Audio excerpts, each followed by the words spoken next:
Morning, good evening, good afternoon, good whatever. Happy Fire Prevention Week. We're back with day 2 of West Bradford Fire Company's open house online with firefighter Jimmy Basong and firefighter Brian Moore. All right, today we're going to go over what is inside engine 39.1. You ready to hop in? Let's hop in. Hey everyone, this is the inside of engine 39.1. This back part of the truck is where the crew members sit. Up front, you have the driver's seat, and up next to him, you have the officer's seat. So back here, we have all kinds of fun tools and gadgets that we use to help fight fires and solve emergencies. So one cool thing that we have about this truck is the air packs that we wear are already in the seats. So that when you're riding to a call, you can just put on the straps and you're good to go. This yellow lever right here lifts the air pack out of the seat and you're ready to go. Up here, we have a couple flashlights so we can see when it's dark inside a building. This is called a thermal imaging camera where we can see in the dark. We'll go over that a little bit later.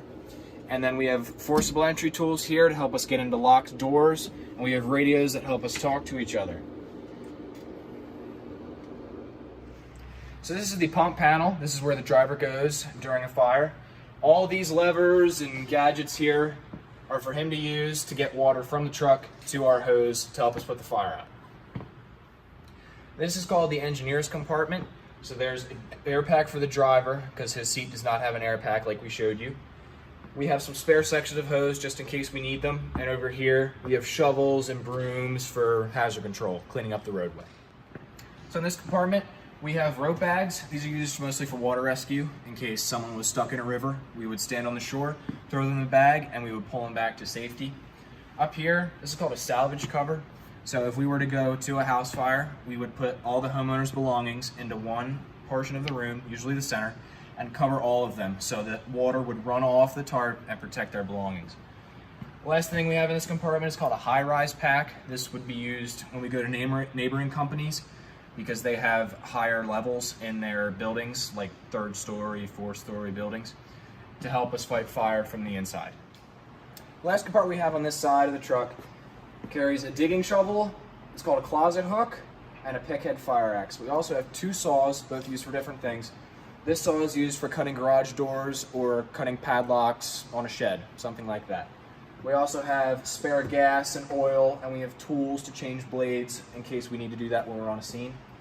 The second saw we carry is a ventilation saw. We take this to the roof of a house or a building so we can cut a hole in the roof and get all the hot gases and smoke out of the building. We also carry a chimney kit on this truck. It's used for chimney fires. We have all kinds of tools in there. Always make sure to have your chimney cleaned regularly to prevent a chimney fire. Last thing we have on this truck is a positive pressure fan. It's used to push fresh, clean air into a smoke-filled building to make everything better for the people inside.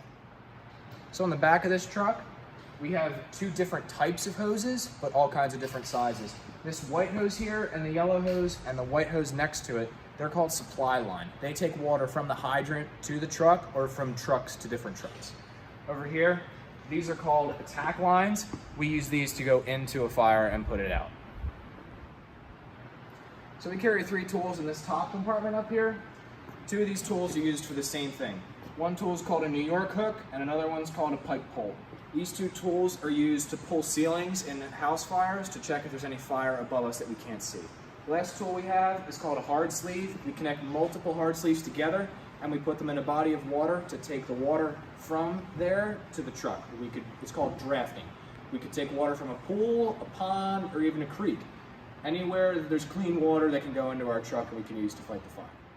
One other important tool we haven't gone over yet is the ladders, and these are stored on the ladder rack of this truck. Let's go take a look at that.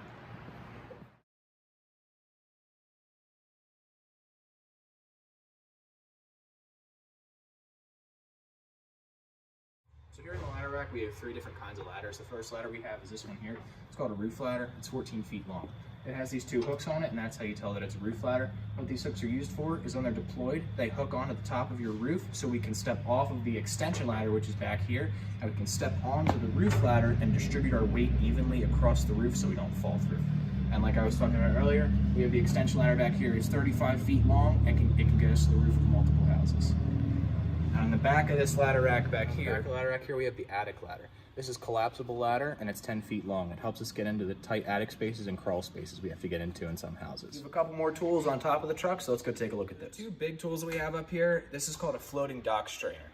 This is used when we have to take water from a pond or a pool, and we sit this on top of the pond or pool, and it sucks water through this here, and it puts the water to our truck. The second big tool we have up here is our deck gun. This flows a lot of water, much more than what our hoses can flow in a quicker amount of time. So in this back compartment here, we have a couple different tools. This is a Halligan. This is the main firefighter's tool. We also have a flathead axe, and we have a flat shovel.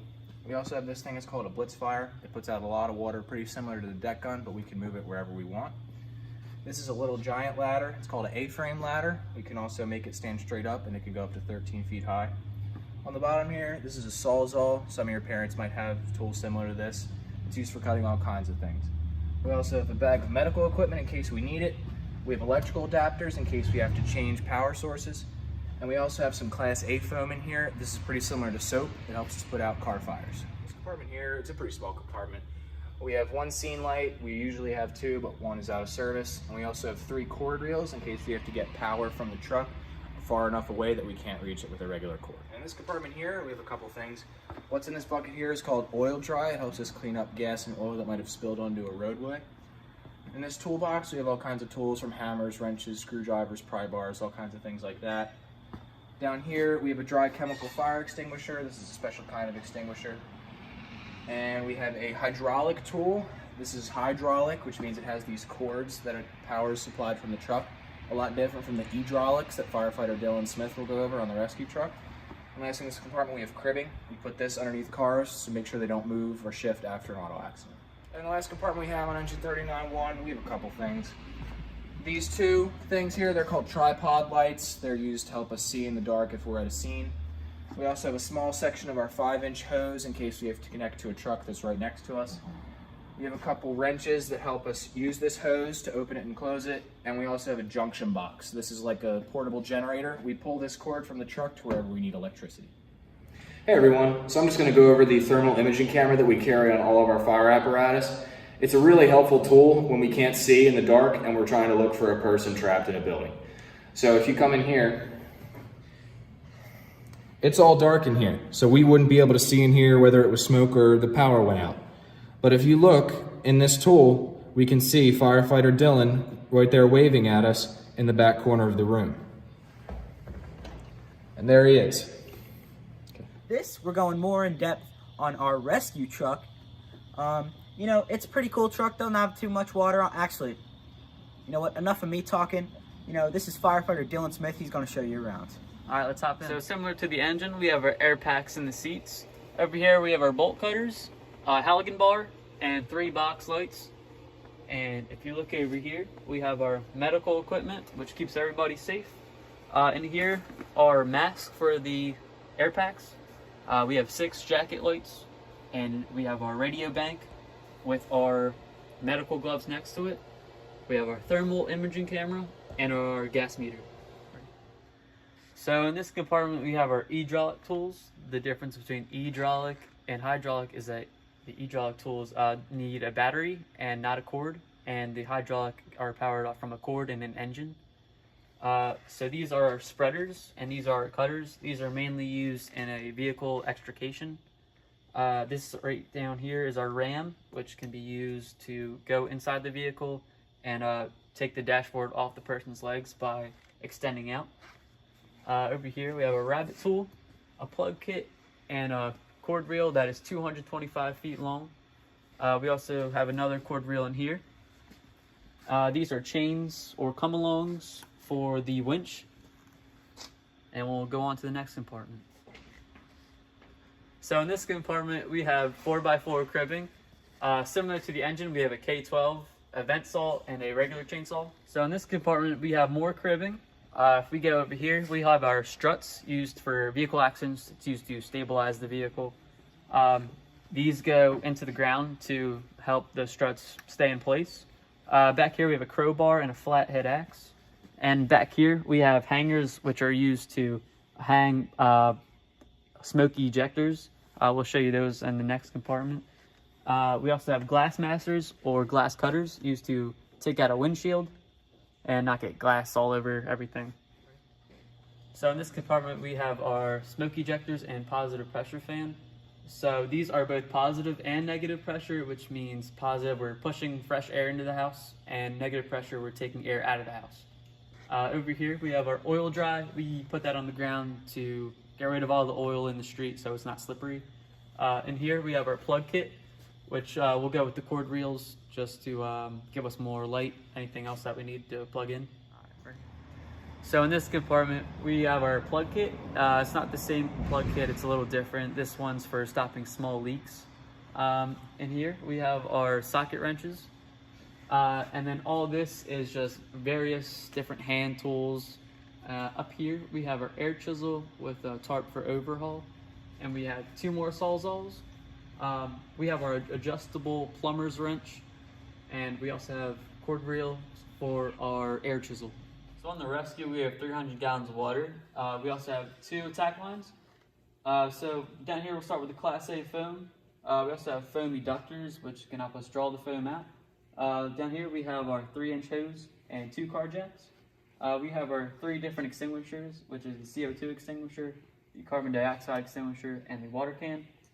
We'll come back over here to the 2 air packs. We have 2 small diameter wrenches and a hydrant wrench. And here we have our little giant ladder and a cord reel. And here we also have some spare lights, spare portable lights. So in the back of the rescue, we have a bunch of salvage tarps, which are used for protecting the homeowner's items from debris and water. And here we have our air cart, and we have our airbags, which are used to help lift up vehicles from anything trapped underneath. And here we have our Stokes basket with some other medical items in there. In that box, we have different things for the airbags and the air cart. And we also have a New York hook and a pike pole along with the ladder in here. On top of the rescue, we have some water rescue equipment, such as life jackets, throw bags. If you come over here, we have a ladder belt with some cones. And right here, we have a big medical bag called a triage bag. We use that for a lot of patients for a medical call. So up here on this side, we have extra long cribbing with some Class D foam. We also have some buckets and a bunch of oil pads for large spills. Over here, we have our oil dry hopper, which also helps with large oil spills. So that's it for the rescue. We'll see you tomorrow on day 3 for some household fire prevention. All right, that's all we got for our West Bradford Fire Company virtual open house. We'll see you tomorrow.